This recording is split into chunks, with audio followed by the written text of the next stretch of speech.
ایک چھوٹے سے شہر میں پرائمری اسکول کلاس پنجم کی ٹیچر تھیں. ان کی ایک عادت تھی کہ وہ کلاس شروع ہونے سے پہلے ہمیشہ آئی لو یو آل بولا کرتی، مگر وہ جانتی تھیں کہ وہ سچ نہیں کہتی. وہ کلاس کے تمام بچوں سے یکساں پیار نہیں کرتی تھی.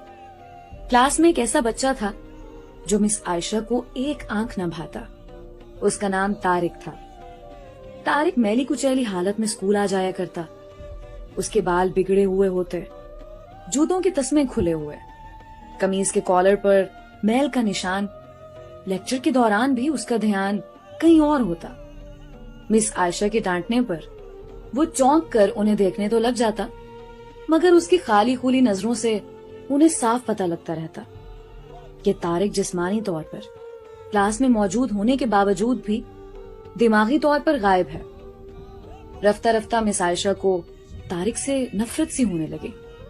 کلاس میں داخل ہوتے ہی طارق مس عائشہ کی سخت تنقید کا نشانہ بننے لگتا. ہر بری مثال طارق کے نام سے منسوب کی جاتی. بچے اس پر کھلکھلا کر ہنستے اور مس عائشہ اس کی تذلیل کر کے تسکین حاصل کرتی. طارق نے البتہ کسی بات کا کبھی کوئی جواب نہیں دیا تھا. مس عائشہ کو وہ ایک بے جان پتھر کی طرح لگتا جس کے اندر احساس نام کی کوئی چیز نہیں تھی. ہر ڈانٹ، طنز اور سزا کے جواب میں وہ بس اپنی جذبات سے آری نظروں سے انہیں دیکھتا رہتا اور سر جھکا لیا کرتا. مس عائشہ کو اب اس سے شدید چڑ ہو چکی تھی. پہلا سیمسٹر ختم ہوا اور رپورٹیں بنانے کا مرحلہ آیا تو مس عائشہ نے طارق کی پروگریس رپورٹ میں اس کی تمام برائیاں لکھ ماری. پروگریس رپورٹ والدین کو دکھانے سے پہلے ہیڈ مسٹریس کے پاس جایا کرتی تھی. انہوں نے جب طارق کی رپورٹ دیکھی تو مس عائشہ کو بلایا. مس عائشہ، پروگریس رپورٹ میں کچھ تو پروگریس بھی نظر آنی چاہیے. آپ نے تو جو کچھ لکھا ہے اس سے طارق کے والدین اسے بالکل ہی نا امید ہو جائیں گے. میں معذرت خواہ ہوں، مگر طارق ایک بالکل ہی بدتمیز اور نکما بچہ ہے.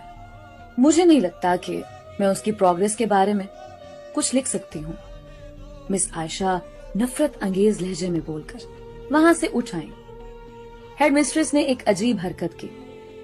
انہوں نے چپراسی کے ہاتھ مس عائشہ کے ڈیسک پر طارق کی گزشتہ سالوں کی پروگریس رپورٹس رکھوا دیں. اگلے دن مس عائشہ کلاس میں داخل ہوئی تو رپورٹس پر نظر پڑی. الٹ پلٹ کر دیکھا تو پتا لگا کہ یہ طارق کے رپورٹس ہیں. پچھلی کلاسوں میں بھی اس نے یقیناً یہی گل کھلائے ہوں گے، انہوں نے سوچا اور کلاس سوئم کی رپورٹ کھولی.